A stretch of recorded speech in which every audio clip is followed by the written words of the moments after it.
कुछ लोगों का दिल करता भी है कि वैक्सीनेशन करवाएं, कुछ लोग कहते हैं नहीं लगवानी चाहिए।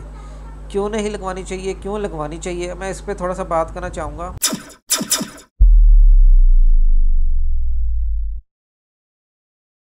अस्सलाम वालेकुम रहमतुल्लाह। आप लोग सब कैसे हैं? उम्मीद है आप लोग खैरियत से होंगे और अल्लाह ताला आपको कोरोना से बचा कर रखे। अल्लाह ताला हम सब को, तमाम दुनिया वालों को, तमाम मुसलमानों को इन वबाओं से बचा कर रखे। आपको जैसे मालूम ही है कि पूरी दुनिया इस वबा की लपेट में है। पूरी दुनिया में कई लोग इस वबा की वजह से अपनी जान की बाजी हार रहे हैं। पाकिस्तान में बहुत ख़तरनाक किस्म की सूरत इख्तियार कर गई थी। पिछले दिनों लॉकडाउन की वजह से ये बहुत कंट्रोल हुआ है और ये बहुत अच्छी वजह है कि जी हमें कंट्रोल करना चाहिए इस चीज़ को। अपने आप को थोड़ा सा, जो इन्होंने SOPs बताए हैं और जो एहतियाती तदाबीर बताई हैं, इन सब को अब फॉलो करना चाहिए, इनको अपनाना चाहिए। अगर हम इसकी वैक्सीनेशन की बात करें तो वैक्सीनेशन के नताइज काफ़ी हद तक बहुत अच्छे आ रहे हैं, बहुत ज़बरदस्त किस्म के इनके नताइज आ रहे हैं। चाइनीज़ वैक्सीनेशन आई हैं, कुछ इंग्लैंड की आई हैं, कुछ डेनमार्क, कुछ कनाडा वगैरह से इनकी कुछ वैक्सीनेशंस आई हैं पाकिस्तान में और इनको इम्प्लीमेंट किया जा रहा है, लगाया जा रहा है, इंजेक्ट किया जा रहा है। अब पाकिस्तान में भी पाक वैक के नाम से एक वैक्सीन बनाई गई है जो कि बताया जा रहा है कि 95% कारआमद है। बहुत अच्छी बात है, ये लगानी चाहिए और है भी 1 डोज। और ज़्यादातर लोगों को जो वैक्सीनेट किया जा रहा है वो साइनोवैक के नाम से है, जो चाइनीज़ है। आलमी इदारा सेहत ने भी इसको रिकमेंड किया है। मैं आपको बताता हूँ कि मुझे वैक्सीनेशन कैसे लगी। मेरा दिल करता, अच्छा कुछ लोगों का दिल करता भी है कि वैक्सीनेशन करवाएं, कुछ लोग कहते हैं नहीं लगवानी चाहिए। क्यों नहीं लगवानी चाहिए, क्यों लगवानी चाहिए, मैं इस पर थोड़ा सा बात करना चाहूँगा। पहले वो जो कहते हैं कि क्यों नहीं लगवानी चाहिए, वो इसलिए कि इसके जो फ़वाइद हैं उसके अलावा जो र्यूमर्स फैलाए जा रहे हैं अद्वियात के बारे में, वो बहुत ज़्यादा है। एक वीडियो आई थी, एक ख़तून है, वो दिखा रही थी, ये देखें जी मैंने यहाँ पे वैक्सीनेशन करवाई, यहाँ पे उन्होंने सिक्का रखा, वो चिपक गया। अब पाकिस्तानियों ने तो हद कर दी, उन्होंने बल्ब रोशन कर दिया। एक अंकल थे, बुज़ुर्ग थे, पता नहीं कौन, क्या उनकी एज होगी, बहरहाल बारिश आदमी थे, उन्होंने यहाँ पे बल्ब रखा, बल्ब रोशन हो गया। कमाल की हरकतें हो रही हैं यहाँ पे, कमाल के काम किए जा रहे हैं।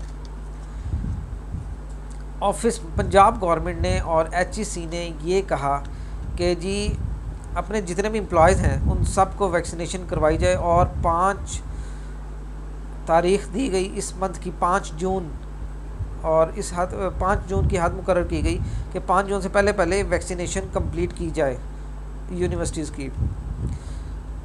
मैं भी एक यूनिवर्सिटी में हूँ तो हमें भी कहा गया कि 5 तारीख से पहले पहले अपनी वैक्सीनेशन स्टार्ट की जाए। हम लोगों का, हम मेरे डिपार्टमेंट के तमाम लोग हम मिलकर इरादा किया कि PKLI चलते हैं, क्योंकि वो हमारे पास ही था, कुछ फासले पर था। PKLI हम गए हैं, वहाँ पर हमने सिंपल अपना आइडेंटिटी कार्ड दिखाया। उससे पहले मैंने 116 पर अपना CNIC नंबर एंटर करके, ये मैं आपको कोड दिखा भी रहा हूँ, 116 पर आपने CNIC विदाउट डैशेस आपने सेंड करना है और ये फ्री है। लोग कहते हैं जी इसके पैसे लगते हैं, लेकिन पैसे नहीं लगते, फ्री है बिल्कुल। और यहाँ पर आप जब SMS करते हैं तो आपको, अगर आप 35 या 40 के करीब हैं या उससे ज़्यादा उम्र के हैं तो आपका एक कोड दिया जाएगा, तस्दीकी कोड। वो तस्दीकी कोड लेके आप किसी भी वैक्सीनेशन सेंटर में चले जाएं, आपको उसी वक्त वैक्सीनेशन कर दी जाएगी। और अगर आप थोड़ा छोटी उम्र के हैं, मसलन 25, 30 या उससे कम के हैं, तो आपको कुछ वक्त दिया जाएगा कि इस वक्त में आके आप इस वैक्सीनेशन सेंटर में अपनी वैक्सीनेशन कंप्लीट करवाएं। मैंने चूँकि मेरे पास कोड था, मैंने कोड लिया हुआ था, मैं गया उसी वक्त, मैंने उनको, जो मुतल्लिका अफराद बैठे हुए थे, उनको अपना कोड दिखाया। उन्होंने उसी वक्त एक स्लिप निकाल के दी और उस स्लिप को कहा जी आप अपनी स्क्रीनिंग करा लें। स्क्रीनिंग के लिए एक अलग सेंटर वो बना हुआ था, कमरा था। कमरे में जाके उन्होंने मेरा BP चेक किया, बुखार चेक किया और वो पर्ची के ऊपर लिख दिया। पर्ची लेके मैं सिंपल जो हजरात इंजेक्शन लगा रहे थे उनके पास में गया हूँ और उन्होंने मुझे वो पर्ची लेके और साथ इंजेक्शन लगा दिया और मुझे कहा कि ठीक है आप जा सकते हैं। सिंपल ये 5 मिनट्स का प्रोसेस था, कोई लंबा प्रोसेस नहीं है, कोई कतार में ज़्यादा लगने की ज़रूरत नहीं है। अगर आपके पास कोड है तो आपको मैक्सिमम 5 मिनट लगेंगे। वैक्सीनेशन करवा के मैं वापस आ गया।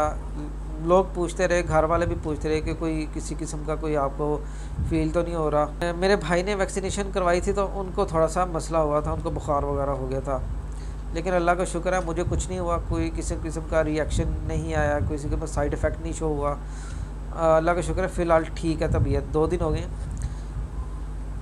और मुझे वैक्सीनेशन के बाद ये कार्ड दिखाया गया, दे दिया गया और इसके ऊपर बताया गया जी आपने इस अगली तारीख भी बता दी गई कि आपने इस तारीख को आके दोबारा वैक्सीनेशन करवानी है। अब इसमें बताया गया है कि जी इसमें 4 वैक्सीनेशंस लिखी गई हैं जो लग रही थी लोगों को, और मुझे साइनोवैक लगाई गई है। ये साइनोवैक की, ये देखें जी, साइनोवैक के ऊपर इन्होंने टिक किया हुआ है, ये लगी है मुझे और यही लग रही है। आलमी इदारा सेहत ने भी इसको रिकमेंड किया, एक अच्छी चीज़ है, लगवा लेनी चाहिए। अच्छा, जो लोग कहते हैं नहीं लगवानी चाहिए, उनके लिए भी मैं यही कहूँगा कि अगर ज़रूरत है तो लगवाएं, नहीं ज़रूरत तो ना लगवाएं। लेकिन हुकूमत को भी एक तरफ से थोड़ा सा मैं कहना चाहूँगा कि ये इसको बाउंड ना करें लोगों के लिए, या खैर उनकी अपनी मजबूरी है, हुकूमत की भी अपनी मजबूरी है कि उनके एम्प्लॉइज़ बचे रहें, क्योंकि उन्होंने काम लेना है, काम करना है बिल्कुल, और इस वबा से बचे रहेंगे तो अच्छी बात है। और जहाँ तक इन र्यूमर्स का ताल्लुक है तो इनके ऊपर कान नहीं धरना चाहिए। आपको वैक्सीनेशन अगर ज़रूरत है तो ज़रूर करवाएं, वरना अपने इम्यूनिटी सिस्टम इतना स्ट्रॉन्ग रखें कि इस वैक्सीनेशन की ज़रूरत ही ना पड़े और ना ही कोई आपको वबा असरअंदाज कर सके। उम्मीद करता हूँ इन मालूमात से आपको बहुत ज़्यादा फ़ायदा हुआ होगा। इन मालूमात को दूसरों तक पहुंचाने के लिए वीडियो को लाइक करके शेयर ज़रूर कर दें, ताकि उनको भी मालूम हो सके कि जी वैक्सीनेशन में क्या होता है, क्या नहीं होता, और किस चीज़ का डर होना चाहिए, किस किस्म का डर हमें डराता है और हमें डरना नहीं चाहिए। लेकिन एक बात है बस कि ज़रूरत है तो ज़रूर लगवाएं। बहुत शुक्रिया, इंशाल्लाह फिर मिलेंगे, फिर मुलाकात होगी। अल्लाह हाफिज़। तो इस वीडियो को लाइक करें, शेयर करें एंड सब्सक्राइब करें और